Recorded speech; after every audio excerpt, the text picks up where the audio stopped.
This is a book I'm writing online. So far there are 20 chapters. It's continuing to emerge. We'll see what happens. It's called The Adventures of Stagger Lee. Here's chapter 1. The encounter of Stagger Lee and shrivelization is well known. Replicated, duplicated, and triplicated for the shrivelized masses in their evening hypnotic state, sponsored by the same soul-sucking, money-loving machine for which they did daytime work.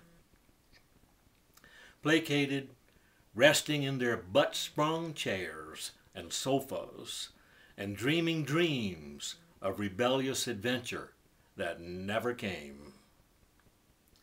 Stagger Lee was born of brooding menace and awesome power. The coupling of those two and their wild thrashing round the landscape as each tried to become and overcome the other produced the wallow we now know as the Everglades. Their simultaneous orgasmic scream can still be heard in the swamp panther's cry. Stagger Lee fell out of that mutual shuddering embrace into the world, full-blown, parental scream still echoing in the deepest realms of his soul. Alert, aware, ready for all encounter, born with vorpal blade unsheathed, he moved through the newly created swamp to the nearest pick and run. As Stagger Lee followed a spiraling path through the swamp, the winding helical shape of his staggering journey, no doubt due to the cyclonic nature of his parents' mating, he made the acquaintance of all its creatures. They each knew immediately the depth and the nature of Stagger Lee's soul and adopted him into their clan. With the humans, the two-leggeds, busily absorbed in planetary destruction, eating the planet alive, it was a different matter. Not able to see souls at all, when Stagger Lee's circumvolutions eventually led him to human domains, the two-leggeds reviled and rejected him with fear and force and passion.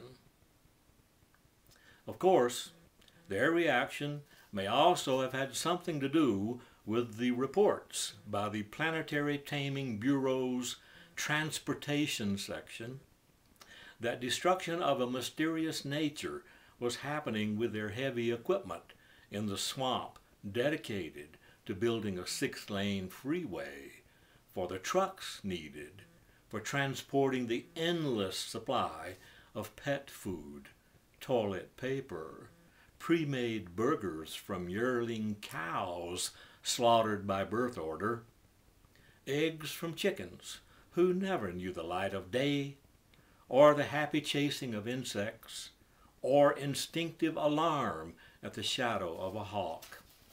Nuclear wastes, cosmetics, toupees, prostheses, dental floss, chewing gum, and icons of a weeping Virgin Mary holding the already crucified baby Jesus in her loving arms. The vorpal blade was tuned to slice any felt resistance with incisive ease. Stagger Lee became aware of the earth movers, graders, rollers, scrapers, asphalters, and concrete layers first by their smell. The funk odor of badgers, polecats, and bears emerging from hibernation and the breath of buzzards was nowhere near as offensive as these nose-infesting emanations of age-old ooze from rotting corpses of dinosaurs and woolly mammoths. He sneezed and sneezed again, his body hoping to eject the offensive smell. And then he saw the first one, sitting there in all its reeking yellow glory. Slice went the vorpal blade, halving the monstrosity, then proceeding to take the others of its ilk into inoperable oblivion.